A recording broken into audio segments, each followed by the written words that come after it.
Welcome to the Planet Paintball Podcast, the ultimate podcast for paintball enthusiasts. Each week, we dive into the world of paintball, bringing you stories, insights, and tips from players, coaches, and industry insiders. Sponsored by 1023 Sportswear. Looking for high-quality gear that performs as hard as you do? Check out 1023 Sportswear. And as a listener of the Planet Paintball Podcast, you can get 20% off your order with the code Planet Paintball. Suit up, save big, and play your best. Welcome back to the Planet Paintball. I got Josh Connelly with me today from Play More Paintball.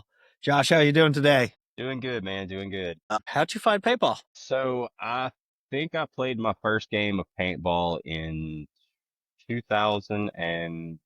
The way most everybody, my story might be a little different. I grew up on a farm in a very rural area, and the way I actually picked up my first paintball gun was helping my dad mark cows that we were going to take for sale, which was actually kind of the grassroots, I guess. But after that, there was a local kid that was in town visiting his grandparents for the summer. They came to church. My dad asked me to show him around and, make sure he wasn't getting into anything he wasn't supposed to.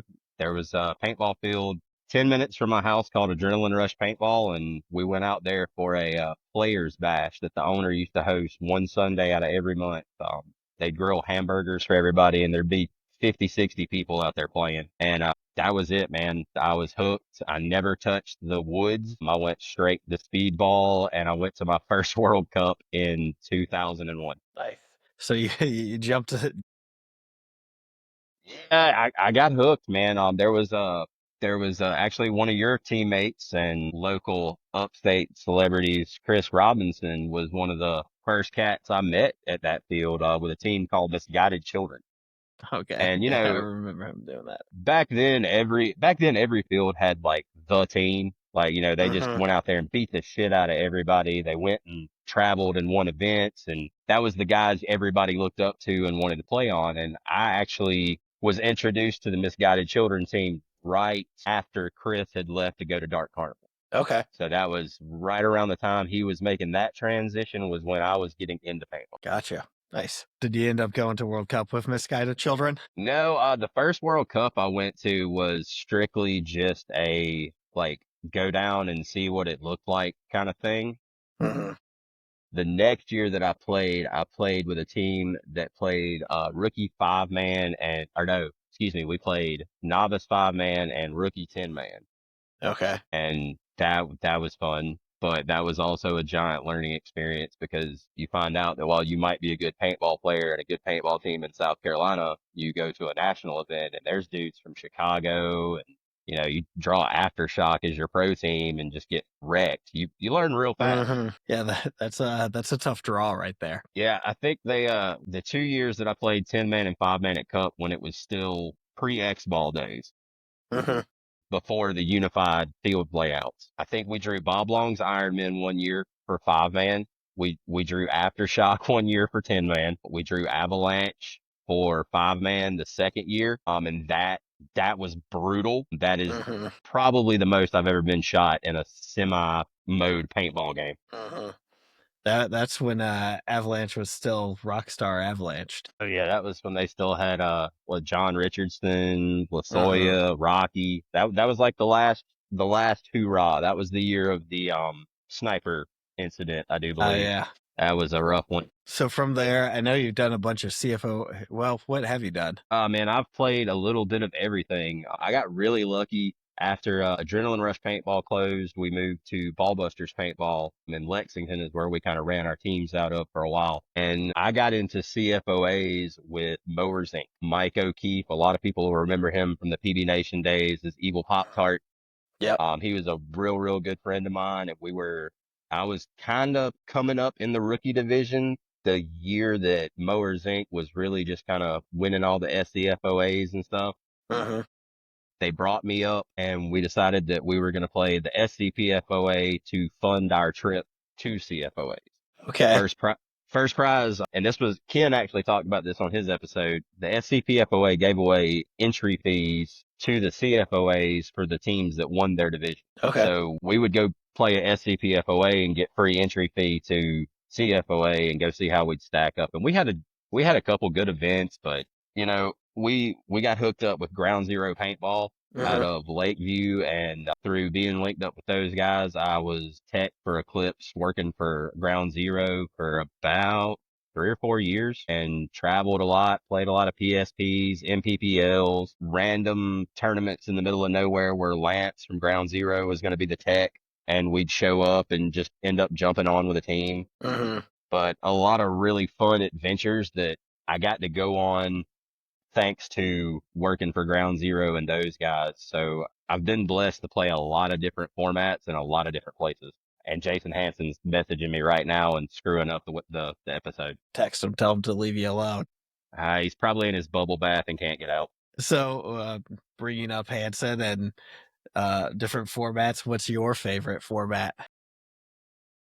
Man, my favorite format would probably have to be just a good old fashioned one-on-one. Like, not necessarily the dueling or the super small field layout or anything like that, but just one-on-one. Like, if you can't find a way to be better than the other guy in that one-on-one, then you don't have any excuses at that point. Like, it's the ultimate, to me, it's the test to see how good you are as an individual paintball player, and it takes away all of your excuses. So that kind of brings us into the Play More Paintball. Is that primarily going to be like a one-on-one league? No. So the PMP events, the Play More Paintball events that I've done one at Palmetto, they're going to be kind of just a varied thing to get people to come out and play. The original idea was low cost, high fun. Like, I came up in a time of paintball where when I got to the paintball field on Sunday morning at 8:30 a.m. to start practice, like layout practice, I mean grinding practices. And we would be there from 8:30 a.m. until it was too dark to see, and then we'd still sit out there and bullshit for another hour after that and then go eat dinner together. When I came back into paintball 5 years ago, I noticed that everybody, like as soon as the practice was over, everybody scatters, myself included. And I understand that, priorities change, families happen, you've got other stuff to do. But my big thing with these events was to create something that people would want to come out and stay the whole time. Like, even if you're not playing in the finals of whatever format I'm hosting, I would hope you've had enough fun that day that you, for whatever reason, you want to stay and watch, whether it's to see who wins or to hope that the dude that knocked you out gets his shit pushed in and loses. Like, it's the trash talk is encouraged, but it's also supposed to be like, I wanted it to be about building those friendships. Like, go out there and shoot the shit out of each other and then come off the field and be buddies and not leave and have any kind of animosity towards anybody. Yeah. Nice. So you've already done the one-on-one. Any other formats you're toying with possibly hosting? I want people to understand this. I am fully open to suggestions. This is not your normal league, your normal promotion. I am not a field owner. I do not work for a paintball company. Paintball is not how I make my money. So at the end of the day, I could give a shit less. For me, it's about what you guys want. So if you guys want to have a 2v2, a 3v3, a 4v4, if you want to try one of these crazy formats they tested at the NXL thing, preseason, I think Blackie said it was an attack and defend scenario where one team couldn't score points, but the other team had to. It was really weird, but like, it's anything. We can do a mech day, rec day where it's nothing but mechanical hyperball all day. My whole thing is I'm just there to facilitate it and make it a more fun day of paintball where, say, you can only get 2 of your buddies to show up. Okay, cool. You're not going to be on a team with your 2 buddies unless it's like the only way you're going to play the event. Like, some of them are going to be street ball days where you're going to be on teams with people you've never met before. Some of them would be, sign up a team like a normal 3-man, like the Toys for Tots deal that you guys put on. Yeah. Just anything anybody wants to see, any field that anybody wants to see me come to. Like, I'm a character. I like talking shit. Now that I kind of have an idea of how to run everything, like with the formats I want to host and stuff like that and the stuff I'll need, I definitely feel like there'll be a lot more trash talk at the next one that we host. And the next one will actually be at PBC Greenville. Nice. Ryan Callahan and I are working on figuring out a date. We were shooting for April, but I had some stuff come up that has to be taken care of before I can dedicate a weekend to loafing at the paintball field with you guys. And for that one, I think for that one, I'm honestly kicking around the idea of doing a 2v2 multi-format. So you'll play anywhere between 4 to 6 games on the Hyperball field, full size 10-man Hyperball field, 2-on-2.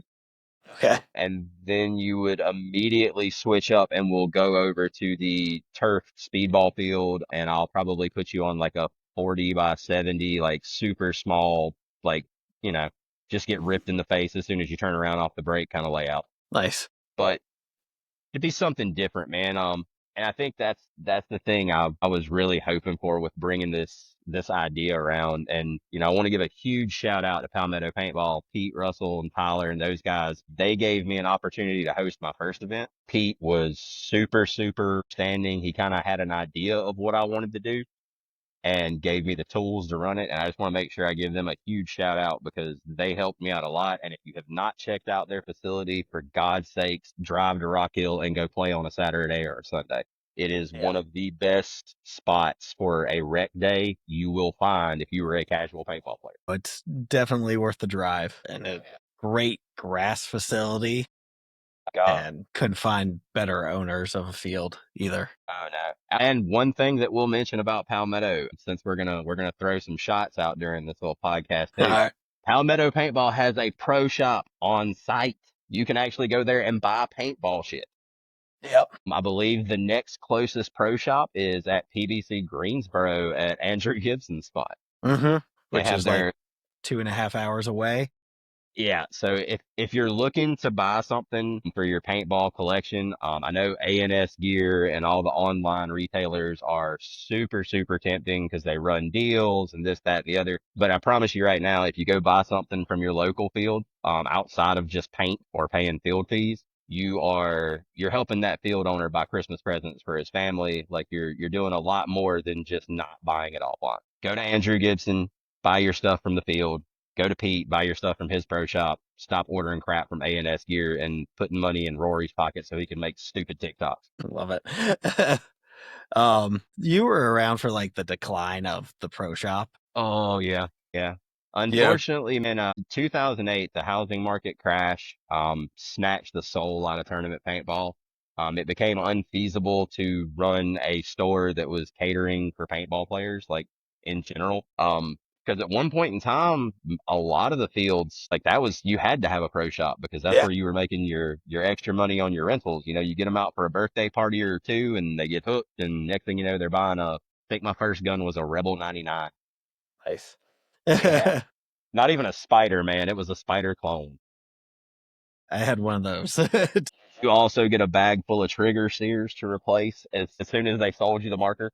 I did not. Oh, yeah. Those were the good days, man. Got that from Vaughn down at VHA. Quickly moved into the Spider. Yeah, you had to after a while. Yeah. I think I went from so let's talk guns for a second before we go, since we're delving back into the decline of paintball. I've heard everybody on here talking about rate of fire, this, that, and other. I want to know, what is your all-time unicorn that you've owned that you wish you could get back? What's the gun you got rid of? Yeah, so I'm a hoarder, and I don't have a ton that I got rid of that I would want back. I did have a Jenny Matrix that I sold just 2 years ago, and I kind of regret selling that one. Now, the one that I wish I could get running, I'll pull it up. It's right here, actually. Uh-oh. You're going to get us demonetized showing paintball Probably. guns. We'll cover that. The old Bushmaster 200 or 2000. Ooh. That was like my first electronic gun that I, spent money on. The Impulse was mine. Okay. Not far behind that one. Absolutely not. Blind and everything. No vision, no nothing. And I think that's something that a lot of these players today don't realize is we used to run guns that didn't have anti-chop systems. Yeah. If your loader batteries were a little bit weak, you had soup. Yeah. Now my favorite gun's my free flow autococker, but I didn't get that until much later. But that was enough. Definitely. Is it a classic or is it one of the rebuilds? No, it's one of the rebuilds. Okay. But that is the gun, free flow and Eclipse. So I got in right around your time, 1999, 2000-ish, and like Eclipse parts and private label cockers were the shit. Oh yeah.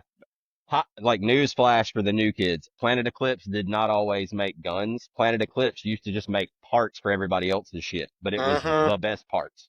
It was the best part. So the gun I got rid of, it would have to be, I had an SL66 Bushwhacker Ego. Okay. It was the red with gold accents. Mm-hmm. That gun had so many fucking bodies on it. I shot that thing. I shot it for a season, and we were also the tech crew for Cross-Eyed Paintball and Raiden Okay. at the time.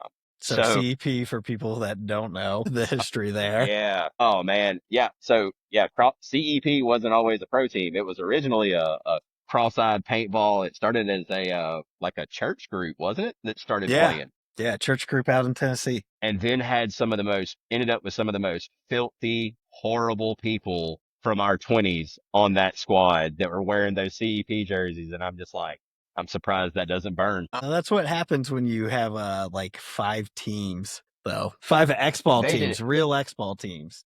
Yeah, and they did it right, man. I remember the less than zero group that tried to start their group down here in the Carolinas got brought up on one of the episodes, the Zero Kids. Yeah. They made it through like 2 CFOAs and 2 SCPFOAs before they got tired of getting beat up.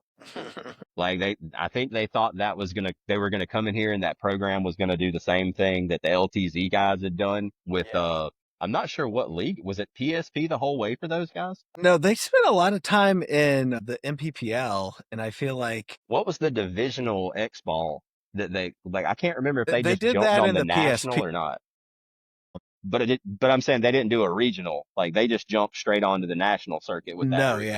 No, I think they did. I think they did a regional out in the West Coast. Maybe because they were like Nevada based. Yeah, they were Vegas based.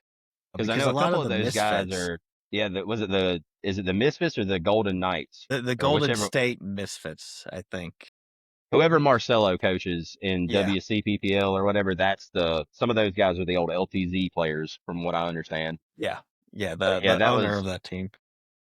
That was an interesting time period when they tried to come out here and thought that was going to work, because there were some just monsters floating around the Southeast back then. Yeah, you had Gridlock was in very much full effect. I'm not even talking about you've got Raiden, we'll throw out some local names. You had like really and truthfully, you had like the Circus Runaways kids. And if you want to talk about some just all-star monsters that went on to have crazy careers, Matt Sossman came out of that camp. Robbie Bendig.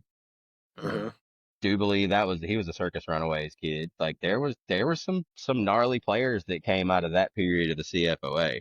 But those guys just did not know what they were in for when they came down here. But speaking of that gun, I had Kenley was playing on Raiden, I believe, at the time. So I was using that SL66, and I had somebody constantly borrowing it while I was working in the tech booth. So that thing, when I got rid of it, I think it had well over 250,000 shots in like 3 months. Yeah, it's bad, but it shot amazing. I wish I had never gotten rid of it. Yeah. So my brother had a teammate with a Bushwhacker gold and red one too. It just shot phenomenally. That's back when like private label was really private label. Yeah, like, man, there was you got extra custom sauce milling, in it. Custom anode. I mean, Eclipse was the first company that got away from the custom boards, like Virtue Paintball. I love the fact that they make masks and loaders, because I remember when those assholes made cheater boards. Yeah. Like if you wanted to get away with something, you went to Virtue. And now they're like legit and they make legal stuff. And I'm like, oh man, give me a board with breakout mode again. Yeah. Yeah. And they make the chrono to catch you now. Oh yeah. It's like they turned into narcs is what happened. Like they used to make Ion shoot 35 a second, and now they help make the software to catch us. Hey, it takes a crook to catch one, right? True story. Any other ones that got away that you wish you still had, or something you're searching for? No, man, I am on the tail end of my tournament paintball playing days. I came out with you guys right before a World Cup to help the rice and beans guys practice. I broke the 50 and I pulled a muscle in my back catching my barrel on a bungee cord. And I realized right then that maybe speedball is not the place for a slightly out of shape 40-year-old. But I'm still going to keep playing, but I've drastically cut my collection down. You remember it was somewhat ridiculous for a while there. Yeah. But now I'm just down to a CS3 with a mech frame and an EMF 100. Shout out Planet Eclipse for guns that always work, and also they don't touch kids. The other gun I have is actually a piece of history. It is a ULE bodied automag with an RT valve and level 10 and all of the upgrades that you could get for them at the end of 2000, when automag was still king. Yeah. That's still the best shooting gun I own. Like, I mean, it's got to be the perfect weather and you got to have a high pressure tank to run the thing. But when it runs right, it's a sewing machine. Awesome. Yeah. The automag and the cocker were like obviously the big thing when I started. I came in right as the Angel started to really creep in. A couple of the guys one of the guys from Misguided Children worked for Shop for Paintball. So anytime something new came out, one of the guys on Misguided Children had it. And the only time it really backfired on him, I remember the guy showed up with a Gen or a Diablo Matrix, like one of the first, the Gen E ones, like 3 eyes. And God, things sounded so different from every other gun at the field. And it was so accurate. And then when one O-ring went out, the whole gun just died. Yeah, and those bolts were not fun to deal with at all. And actually, thinking about that, though there is one gun I would like to get back, and I would probably buy it if I came across that gun. It was a Nightcast autococker that had the Warblade, like Gen 1 Warblade. I bought it from Ewok, Robbie Powell, that used to play for Paintball Charleston, Goon Squad. Dating myself again with some of those names. But Robbie showed up and it had some kind of weird prototype bolt where you could change out the tips with a set screw. And man, that thing would outrun a Halo B, like consistently. And I sold it to one of my teammates who was kind of in a bind at the time and needed a gun. I sold it to him, and then he had it in a pro shop getting worked on and somebody broke in and stole it. That's one that I would probably, just because an E-bladed autococker is so much fun to shoot. If you haven't shot one, find an old dude at your paintball field, ask him to let you shoot his, because he's probably got one in his bag somewhere. Yeah, so that reminds me of another one that got away. It was a Jenny Trauma Matrix when Free Flow did the custom. Oh, are you talking about the one with the OG Trauma logo? Yeah, the one that, man, that gorgeous guns. Yeah. It wasn't mine, but it was sitting at the field and the guy had abandoned it. And I called him up and he's like, if you can get it running, you can have it. So I sat there, I got it running, left it at the field.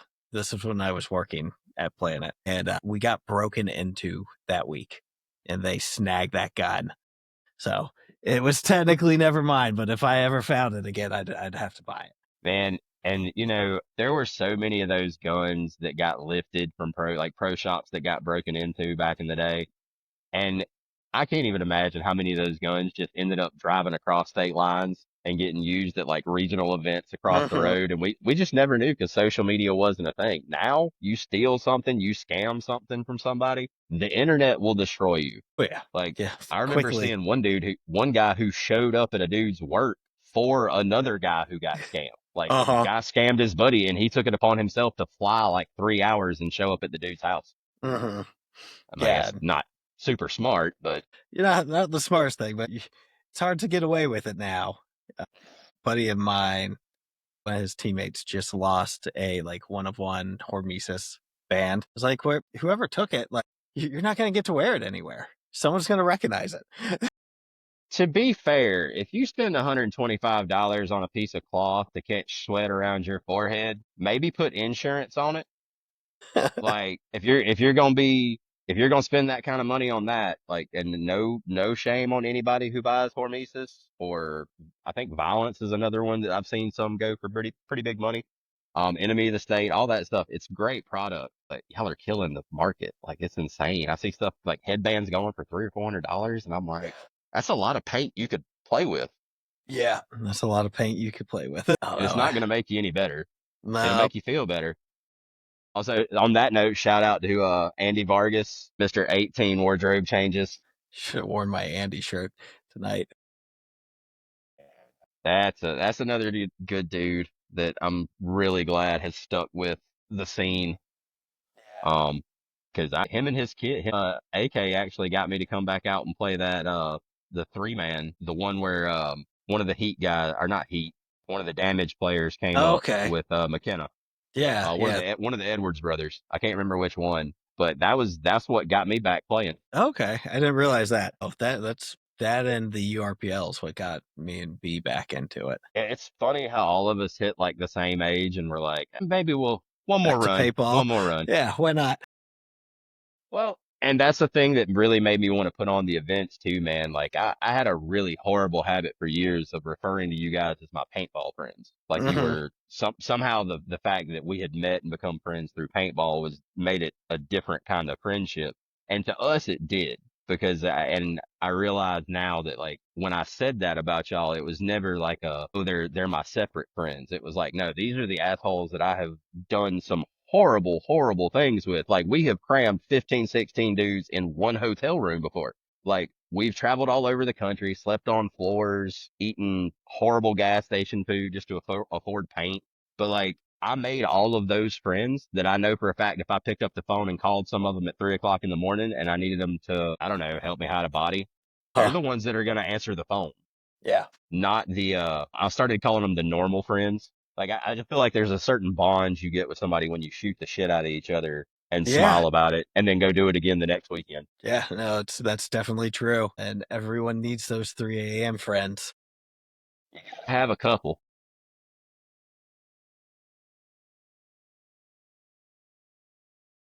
And that took us down a road, didn't it? It always does, man. So Norris was talking about it when he was on the show. I have this horrible habit. I want everybody to feel like they're part of every story. Like every single thing, you know, it's a good thing. I feel like I love going down these little rabbit holes with people because that's when you find out those little hot takes that you might not normally drop if you're pre-planning the whole interview. You just let one slip. That's where the good stuff comes from for sure. You know, it also helps when you have somebody who's doesn't work in the industry. Like I don't have to worry about hurting my boss's feelings or offending my sponsor because I don't have one. My wife is nice enough to let me go play paintball sometimes. The wife is the sponsor at this age. Yeah, man, you got to get your permission slip signed. You gotta plan it out. Make sure all the kids' activities line up. Oh yeah. So what's your take on local versus national events? Man, I think we need to get rid of PB leagues altogether. Okay. Boycott Chris Rail. Chris, I love you. But honestly, I think PB leagues was the worst thing that happened to regional paintball. There are a lot of guys that I know that had the opportunity to be really great people in this sport that stopped playing and started doing something else because of PB leagues and regional events that didn't want to do paper rosters anymore and didn't want to get to know their local player base. And they let Chris Rail do all the dirty work. And, you know, I say that when I say like the ranking system because Chris was his system is the one that classed us out of a place to play. Yeah. After 2008, when the CFOA took a turn with the housing crisis and everything else, or the housing market crash, excuse me, regional paintball started to die, but they didn't stop using PB leagues. And at the time it was something else. I can't remember the APPA or something. Yeah. And, they didn't stop using it because it simplified so many of their problems, but it created another problem. You've got a bunch of guys that get 2 seasons and then they're D4. Well, D4 is a meat grinder. D4 is where paintball players go to die. Most of your paintball players don't make it higher than D3. Like if you're just looking at statistics, D3 is about as high as most players get because it's a huge time to play higher. But if you don't have a regional event that offers you a tournament format or the format that you're looking for, where you can play with your friends, then you're not going to keep playing paintball. 2009, 2010, I started seeing a lot of really great friends that I had made in this sport just stop playing, start selling all their stuff. You'd see gear bag sales left and right. And it was because they couldn't play with their friends anymore. It wasn't necessarily an afforded thing. It became well, why do I want to keep playing if the only way I can play with my friends is to travel and it costs 3 times as much? Yeah. You know, like regional events should be affordable. They should be local, and I really and truthfully think that they should be done off of the PB League site so that these event promoters can get to know their player base. Larry Moats will do an old school name drop. He's only been on the show, 15 or 1600 times. You got to get some more, you got to get some more old dudes on here, and you need to try to get Larry on this thing. I'd love to have Larry on. I'll send him a message and see if I can facilitate that. All Because right, if that'd be great. you want to talk about bringing out some cobwebs, oh man, you'll have a bunch of over 40 listeners for that episode. Hey, they're some of the best episodes. That's what made the old CFOA so awesome, man, was like the years leading up to the heyday of the CFOA. So like the years where we had, 150, 200 teams at a 2-day event. Those events were bigger than the MPPLs were sometimes. Like we're talking national events, and we're putting those things on in Rock Hill. They were spread around in a lot of the PBC parks, but we had a lot bigger parks around North Carolina, South Carolina back then too. I think the minimum was you had to be able to have 4 fields minimum to host a CFOA event back then. I remember Myrtle Beach had like 6 or 8 fields one year. You talking about Adventure Beach? Yeah, Adventure Ellis's Beach. place? Yeah. Yeah. Shout out Ellis Lay. Another old school field owner. Too many of these guys' fields are gone now, and that's the reason I keep shouting these guys out, because we have so many less options of places to play than we had back then. And a lot of those guys put themselves in a very bad way financially to help a bunch of dumb kids play a stupid game. I think a lot of those dumb kids have become decent human beings, so God, maybe it's paid off karmically, if not financially. And that's why I hope a lot of these places don't just fade from memory, man. Like, I get that it's a place that's closed now, but it's part of the history of paintball in South Carolina and North Carolina. Yeah. And there's a lot of these places that don't exist now that, you get somebody that hadn't been playing for 20 years or even, let's say 10 years. 10. They're not going to remember them. No. But talking about Larry Moats, what made the CFOA so awesome Larry knew all of us. Like Larry, I swear, I think Larry spoke to every single player at every single CFOA. He knew at least 2 or 3 people by their first name on every team. Yeah. And if you had a problem and Steve or whoever was the head on your field couldn't sort it out, there was no, oh man, let me go get the ultimate ref. It was like, no, let me go get Larry. And you and him can work it out. And he would sit there until you came to a resolution. But if you were wrong, Larry didn't play favorites either. Like you were wrong. Yeah. I just think we need to go back to something where there's more hands-on, a more personal approach. I understand that's not feasible at the national event level, but I'm not worried about what's going on at Tampa NXL. I'm not worried about what's going on with the latest move in the pro ranks. If the sport's going to survive, we have to start growing it again at a local level, and we have to make it sustainable. We have to make it where you don't have to go play national events after 2 seasons. Yeah. And I noticed, what is it? The AXL, is that the title they went with? The new 5-man? Yeah, the new Carolina League. They went with half points for the D5 division this year. I did hear that they were going to do half points for it. I think that is a good move. I think it's a smart move. Now I think they just need to go ahead and make it half points for D4. Okay. It's a regional event. Yeah. 15, 20 teams tops, and you're playing the same guys year after year, because once again, D4 is where paintball players go to die. Give them another 10 seasons and they'll be playing mech in the woods, drinking Twisted Teas with Rocky. I love some mech in the woods. But that's why we've all kind of moved that way. Like, there's a few guys from our generation, like our age of paintball, that are still super active and super good on the speedball tournament side of things. But the majority of guys in our age group have moved to Hyperball and mechanical again, which I love it, because now we get to go out and play side by side with the dudes whose posters were up on our wall. Yeah, that's part of the fun. So. Yeah, the CFOA 10-man is the best for that, though, for us guys, because then we get to go out there and we're still getting beat up by gridlock and trauma guys, but now we can be like, man, screw you guys. But I got a bad back. I got a bad back too, like I was never as good at the game as those guys. So now, like, it's somewhat infuriating. Like, John Tinker is the prime example of this. Tinker was good when he was in his 20s. He was good when he was in his 30s. And then I come back and Tinker's like pushing 50 and he's still out there just ripping people's faces off. And I'm like, it's not fair. It's not fair. But it's great to be able to go out and play against those guys and actually be at a point in my life that I'm not just the kid at the field looking up to the pro players. Like, I consider those guys friends nowadays because we played against them so much at these events, and it always ends up the same way, just joking and nonsense. Yeah. As If long you as had told me that, when I was a freshman in high school that I would be going to play against Image and Lockout at events, like, I would have been ecstatic, and some of those old guys from back then are still around doing it with those teams. So yeah, man, you go to an ICPL and it's like, 20 years ago, I'd have been walking around with with a jersey or a poster trying to get these guys to autograph it with a Sharpie. And, here they are coming up giving me crap for a bad move and a point, or giving me props for making a good move during a point. And it puts you in a different headspace at those mechanical events, because nobody, even the teams that are there to try hard, like that are wanting that first place trophy, and that's the only reason they go to the events is to win. Even those guys are smiling and laughing the whole day.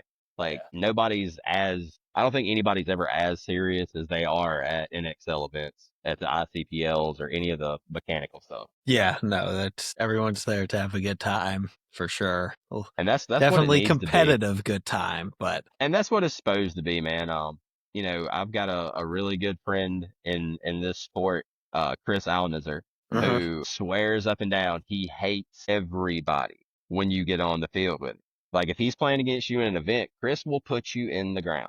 And for anybody who doesn't know Chris is the infamous tank chair owner. Everybody just kind of looks at him like, Chris wants paintball to be violent. That's his whole catchphrase, like, make paintball violent again. That dude will do it too. Like, if he gets a chance, he will rip you to pieces. But man, he's just one of those guys. Like, he always has something positive to bring to everything. But he trips me out when we start talking about the overshooting stuff and like the divisionals, and because Chris still plays actively when he can. The field layouts kind of limit him a little bit. Yeah. But man, he is probably the nicest, most malicious person you will ever meet. He yelled at me and cussed me out at a CFOA because I only shot him 3 times in the back. Like, he was like, if that was anybody else, you would have shot the shit out of him. And I was like, no, like, I didn't not shoot you because you're in a wheelchair. I did not shoot you because I didn't know it was you. Like, if I had known it was you, it would have been a different story. And he actually got mad. But he always says that I hate everybody when I step on the field. And he's super competitive. But when he comes off, that's the end of it. And I think that's what we need back in paintball, is that ability to switch it on and off and not be so competitive that we can't make friends, and not be so aggressive that we can't laugh about it afterwards. Like, there's a really fine line we have to play. We have to ride with making it a good experience for everybody. Yeah. And I think it's swung more to make friends side overall than kill everyone. There's still some dudes that when you go out and play against there's definitely some. You're gonna wear a couple extra. So I feel like Andy might be one of those that if he gets the opportunity, he's gonna give you some extra love, but then he's gonna laugh, and then Andy's gonna tell you he did it. Like, he's gonna be like, yeah, I put like 6 more on you walking off. Yeah, and then gonna laugh about it and offer you a beer. Yeah, I mean, assuming he hasn't drank it all. Yeah. I hear the doggos. Yeah, it'll cut out. Mine's been wandering around the yard the whole time we've been out here talking. Yeah, they're my daughter stopping by, so they're excited. So my two Germans. I think the PMP stuff, I think I would love just to bring it to a bunch. I know I've talked to Adam Vaughn, who I know has been on the show with you. We had talked a few times about doing one out at Carolina Extreme. Like I said, Ryan Callahan's gonna let me do something out at the Greenville field. And the big thing to remember is these aren't gonna be very expensive. Like, your entry fee is gonna be basically $5 over what it costs for a case of paint. And that's basically so I can tip whatever poor referee I steal from the field and put them on the center 50 for that day for whatever to start and stop the games. And that's basically just so I can tip them some money and order pizzas for everybody so we can all, chill and hang out. I think that's what we did at the first one was we ordered pizzas for everybody in between. I think we did it in between quarterfinals and semifinals, like when we made the drop down to 4. Yeah. Pete and them, I got Pete to order everybody, like I think we ordered like 8 pizzas for 16 paintball players. My math skills aren't great, so we had a lot of extra. Well, some of us eat a lot. I mean, to be fair, it's hard work sitting there keeping score all day. But I think that we can, if we get some of these going to some of these other fields and we get some of these guys that never leave their field. I mean, and that's one thing I've noticed a resurgence in paintball that wasn't a good thing in 2006 and 2005. I still don't think it's a good thing now. It's great to play in your backyard at the field that's closest to you. Yeah. But don't be a pussy. Get in your car and drive more than an hour and a half. Carpool. Get a bunch of your buddies to go. If you don't like anybody, listen to a book on the way there, whatever. Just go to other fields because that's how you're going to make new friends and develop these new, like, lasting relationships that you don't realize when you're 18, 19 years old, you're going to carry around for 20 something years. Yeah. Like I'm still friends with some of the guys that I played on my first paintball team with. Yeah. Those are 20-year friendships now that haven't gone anywhere. And, when I've needed to do stuff with my business, with my house, like with my family has something going on, those guys show up quicker than anybody. And, 20 years ago, playing at a paintball field in the middle of the woods or in the middle of nowhere in Batesburg, Leesville, South Carolina, and I still talk to some of those guys on a weekly basis. And I never would have met some of them if they hadn't come to a different paintball field or I hadn't gone to a different paintball field. But everybody's just like, oh, I only want to go here because I know these guys and I know how they're going to do. Well, like you said, travel and see something. So, hour and a half's not far and you can meet a whole new group of guys. And there are a few guys that have been on your podcast that are amazing people. If you want to go travel to play and you just don't want to go by yourself, Norris Ross was on here a couple weeks ago. One of the most genuine human beings I have come into contact with through paintball. But if you want to go play and if he's posted up that he's traveling somewhere to go play that day, shoot him a message and I'm sure he'll meet you at the field and at least make it where you've got somebody to ask questions to. Norris travels more to play than anybody I know right now that's not in the pro division. Yeah, he travels a lot to play. And I'm not flying to Texas to play paintball. She's not doing it. No. Although I think he's running with the Tropics now. Who, Norris? Yeah. He's still involved. He's still involved with the Outlaw organization, but I think he's playing with Tropics. I think he dropped that on Order 66 podcast. Yeah. I saw he posted a clip of that the other day. I haven't listened to that episode yet. I love the fact that there's so many paintball podcasts now. Like you can find somebody or something that's interesting to you that's not a pro player now. Like the divisional guys need more flowers, man. Like, yep. Well, that's the goal.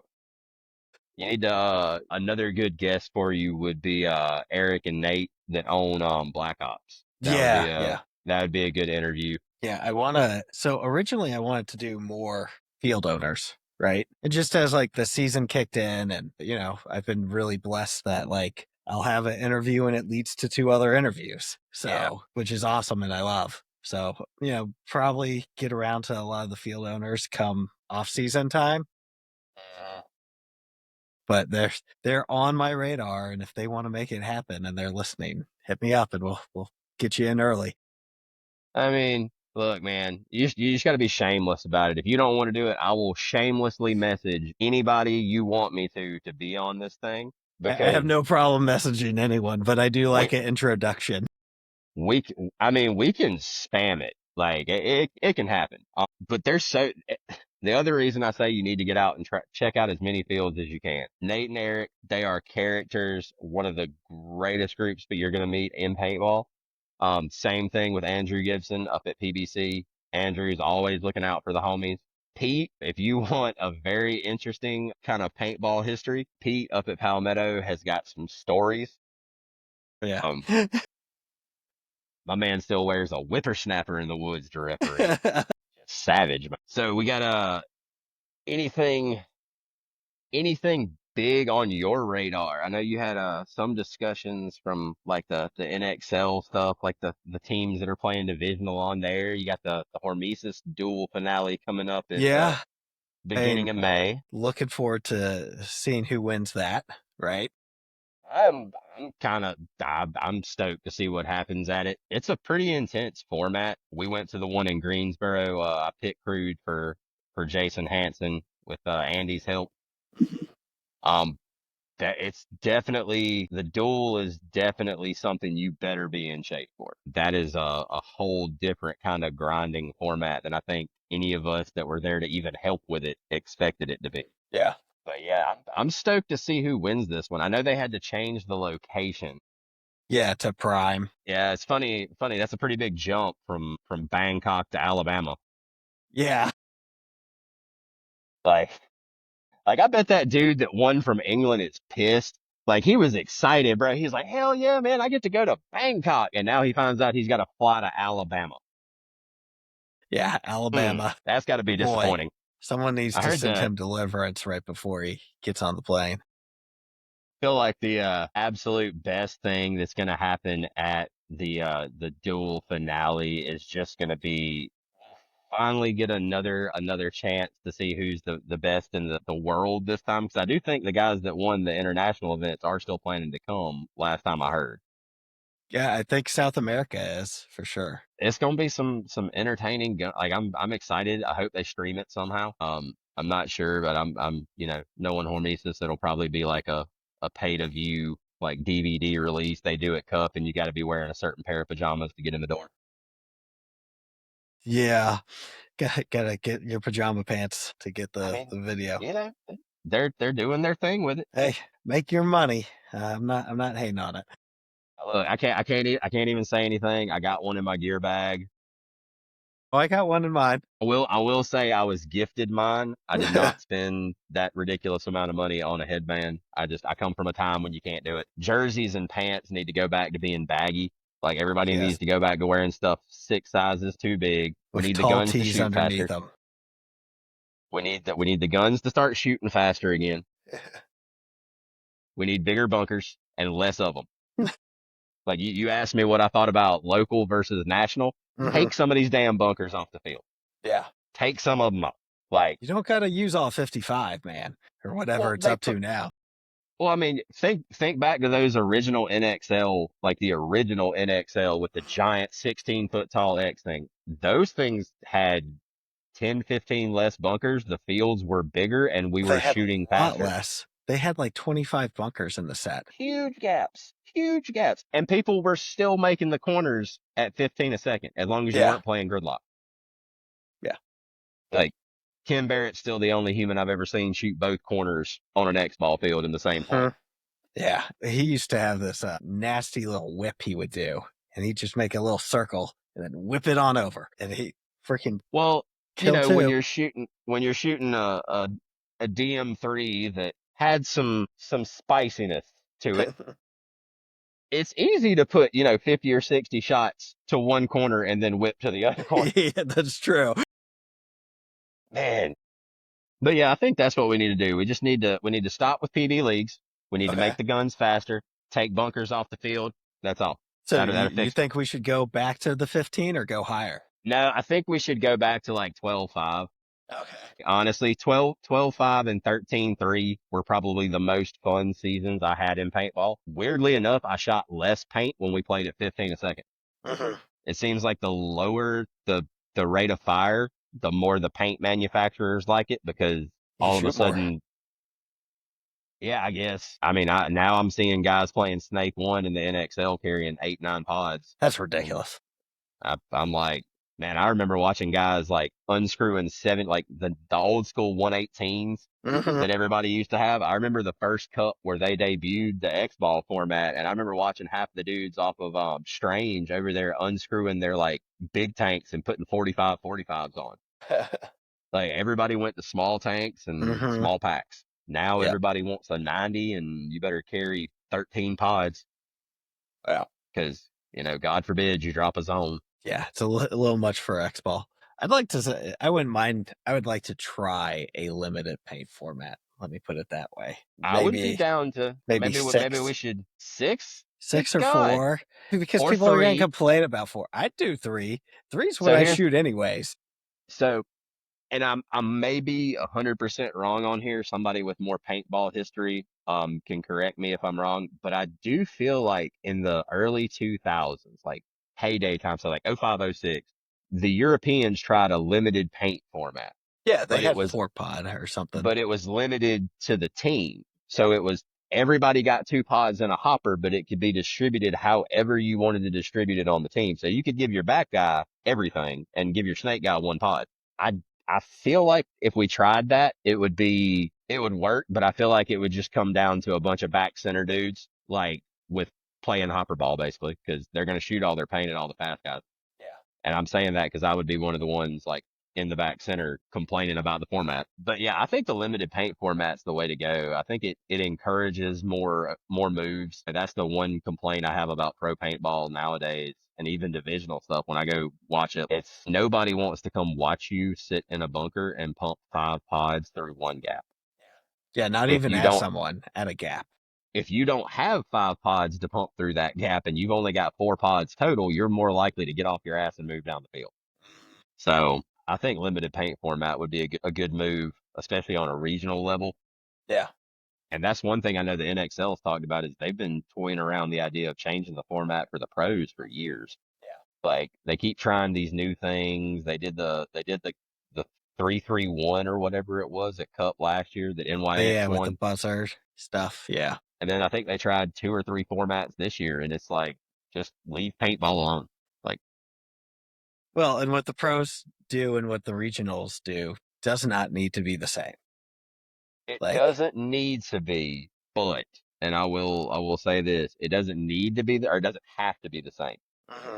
But are you going to want to spend 5, 6 years grinding out playing one format to try to go pro and all of a sudden you're trying to do something totally different? That's true. Blind or release layout? Blind. Okay. Layouts, multiple field layouts per event. Love it. If you're running 3 fields, you need to have 3 different field layouts. I know it's a hassle and it's tough on your ref crew and it's tough on the event promoters, but I'll pick on Dynasty for a second. When they brought back those blind layouts, what was it, the Texas event, the first one? Yeah, and they were like, blind layout. Dynasty shit the bed. It's like, you don't have 2 weeks to play the layout, and all of a sudden you can't beat everybody. Imagine that. I think blind layouts force you to be a more creative player on the fly. There is still an advantage to the teams that play the morning bracket and the afternoon bracket, but still, it's just fun to go out there and see what people come up with. Like, I'm not even going to lie. I used to love playing on those fields at Cup where they had to fish the PMI field. Yeah. The stupid calls that we had to make up to play those layouts. And I can remember watching people make moves at those events and not even being upset that we got beat because some dude ran from the start box to hour 60 with 1 pod on his back. You can't even be mad at that guy. Like, that was hilarious. And he's playing a bunker shaped like a fish or a carrot, or what was the angel one? The big A that laid down. Gross. They had something with like wings on it. Maybe that was printed on the bunker. Can't remember. They had the logos on there. JT had an awesome field at all of the national events back in the day. But it's expensive on the company that makes the bunkers, because like all these fields now, like every time you go to a pro event, you got the HK field or the DLX field or whatever. They're paying a set price every single time to get those bunkers made. And then they're selling them at the end of the event and recouping all of their money. But when you've got a field that, has a 16-foot tall pyramid that's like 24 feet across. So cool though.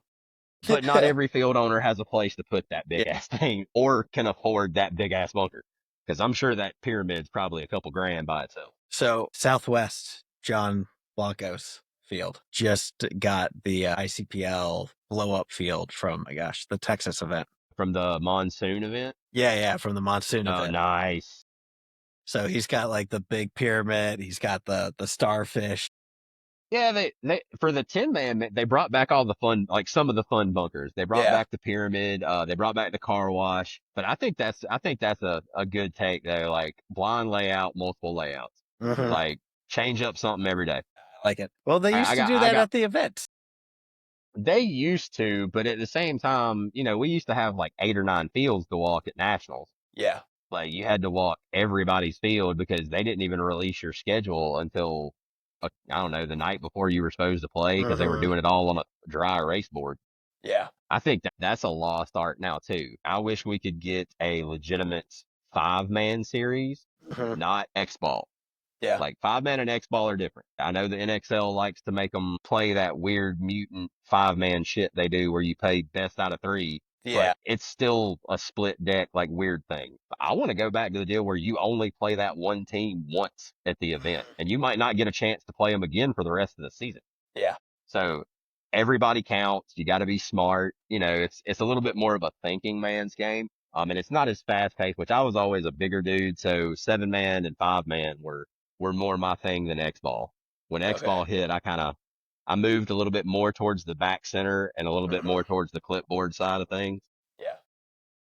But yeah, I think if we could get back to having like a legitimate 5-man league, like 100-point games, that would be fun. Like having to go back to like what they wanted the 10-man to be. Like go back and watch the dry erase board. Yeah. Count your points. Go get the flagpole. Which is, it's fun until you get a team that's methodical and disciplined enough in 10-man to realize that they only need to shoot 3 of y'all and they're moving on. And then we can lock it down. Ken talk about that with Dark Carnival. He was like, 2 of the games that we lost after the prelims, or 2 of the games that we lost, we didn't really lose them. We had an objective. We knew what we needed to do to keep moving on, and we shot our bodies, and then we just locked it down and waited on them to make mistakes. Like, geez, man. Like, that's impressive as shit to be able to lock a 10-man field down like that was my first thought. And then I thought, like, how pissed off were the dudes on the other end of the field? Like, well, yes, this is my home now. I'm just gonna live behind this little dirt mound. I'm gonna stay here forever. Oh, I had something and then it went away. Story of my life. What do you think about the Blitz? I did not get to go to the first Blitz event that they had. They didn't have any video either. So no, and I will say this. I know a lot of people that are still super active in the tournament scene that went and tried it. I think if they can figure out a way to explain the brackets and stuff to everybody, because that was the one thing I had a few people were wondering about why they were playing the elite division teams and this, that, and the other. And I'm like, I think Andrew explained it, but maybe y'all just don't English all the way. Yeah, I understood it. Like, okay, I was making sure it wasn't just me. You play, it's like, in that sense, it's, 2000, 2002, 2003. You're going to play up 2 games and you're going to play your Division 2 games. I played it. I like the format, So is it more a thinking man's game, or is it more of a get out there, get your point and get off the field kind of deal? I think it struck a good balance. Like, honestly, I think we only stalemated 2 points the whole time. So for people who don't know, you're going to play a team 3 times. Each point is 3 minutes long and it's 5-man. So there is some get up and go. You can't lock down the field, right? It's a win-lose point structure, right? Like you either win the point or lose the point. You don't get points for eliminations or anything like that. Nope. So it's still an eliminate, not a traditional 5-man format. Yeah, it's not traditional 5-man in that sense. I think they do give you like a point for stalemating, but you don't get you get more points for winning. So kind of my understanding of it was like how hockey used to do it, right? Where like essentially you'd get a point for going into overtime if you stalemate it. I gotcha. So are there penalty boxes? There are no penalty boxes. Boo, Andrew. Don't need it then. Bring back penalty boxes. You wanna find out the measure of how big of a badass you are on a X-ball field? Get a major and have to come out in the middle of a point when you're the only body left. Mm-hmm. That's what I did like about the URPL was the penalty boxes. I agree. I got to play one event the season that the Skeleton Key team was in. Okay. for my tattoo shop. And I got to play one event, man, and I had a blast. I got Oh, it shot to was fun. shit. But if you've ever wanted to experience the original X Ball, that's the closest thing I've found to it as far as just the abuse on your body Yeah. and And still that being took able to smile. and that was a little bit bigger than the Hormesis field, right? You could shoot 15 balls per second, full auto, Uh-huh. not just I ramping, wa- full auto, double click I and was hold. I was not informed that it was full auto. I was told that it was 15 BPS ramp, and I think I was told that just so I had to pull the trigger more as an unfair advantage because it was a great format. Having those pits, like being able to just walk and like step into the pop-up tents with the nets wrapped around them right there Yeah. off the side of the field. It was a lot of fun. It sucks that it kind of went away. Yeah. And it was a beer league, and that's ultimately that's kind of what that PMP deal is going to be too. Like it's going to be a thing that just show up and play. Like that's what more people want now. I think Yeah. there's too many offerings with structure to where you're required to like travel or have multiple teammates that Yeah. constantly show up. And I think people really do enjoy just non-committal paintball. Yeah. Well, I think that's easier for a lot of people, especially as we're getting older. Hanson mentioned it about the dueling thing. It's so much easier to grab your shit and go to the field than it Yeah. is to grab your shit and then coordinate 5 other people, like adults. And some of us aren't great adults. So some of us don't show up on time. Yeah. Some of us leave the pod bag at home. Like we've all experienced, I'm not going to call, actually, we've all been victimized by Andy Vargas leaving the pod bag at his house before. So, but if you're going to a dual field, you need 5 pods and yourself. That's it. You just play with anybody that's there or you run drills on it. And you can do that on a dual field because it's just you. Yeah. I'm curious to see what goes down. Like, I want to see what kind of drama pops off at the Hormesis finale. I want to see all the drama. Like, I'm tuning You were in. there for it. I'm there for it, man. I'm actually like offering out some security services for the event just to stand off screen menacingly so nobody gets out of line. Okay. Cause some people take paintball a little too seriously and they get the, big dog this, big dog that, and they like to, make things a little bit more than they gotta be. So I don't know. I know there's going to be drama because there's always drama there. That's too many alpha personalities at one paintball field at one time. Yeah, that's it's going to be an interesting one. As People better buckle up. Well, rumors about the commentary or the commentating staff from the finale are vast. But if the commentary turns out to be the way I think it is, it'll be pretty entertaining. But yeah, I think they have a pretty awesome MC lined up that's going to be on whatever streaming service they're offering. Could be a little rascally. Who knows? It's definitely going to be rascally. I love the fact that he told the Dead Man's Walk story from the Chicago event. Yeah. Because I'm wondering how many people listened to that story and had no idea why he ordered that gun, like why it was a legit thing that Celeste had to order that gun under her name so it didn't get locked. Because that's something that would have happened. Yeah. Yeah. Of all the teams to pull a Dead Man's Walk on. And at that field. Nobody's ever accused him of being too smart. Yeah. And I think he's to blame for no dead man walking in the CFOA now. Well, the CFOA does have a bad habit of taking away our fun and games. I believe if there's a no dead man's walk rule, they've already outlawed pistols. Yeah. Smoke bombs have been outlawed at the CFOA 10-man, I believe, as well. You know what we need? You remember those mortars? The mortars they used to have? God. That's what we need to drag out next year. Right behind the first mound. I might actually eliminate a gridlock player if we do that. Hey. That's going to be about the only way it's going to happen. I don't know. Tyler won't let us have any fun. No smoke bombs, no pistols, no airstrikes. We'll get a petition going for mortar rounds. I think the funniest thing I've noticed is that a lot of the classic guns from that mechanical era, we can't even use them at the events. Like I can't shoot that auto mag at all unless I tune it to a point that it refuses to go RT, which is right about the point it turns into a blender. Yeah. I was like, man, this would be a good boat anchor to carry out on the field for an hour or two. Well, they won't let you use hinge triggers either, will they? Or the hinge for So the. I don't think they can not let you use a hinge because that was a WG. That's how that marker was sold. It's just a 2-finger autococker trigger. Okay. I mean, I would file a complaint. I'd send an email if they told me I couldn't use a hinge frame. Because I mean, you're still using an autococker. It's still Yeah. limited in how fast you can get it to go before you inevitably short stroke it or pinch a ball. Yeah. But I think they need to change the the electronic cap, like the 5.5.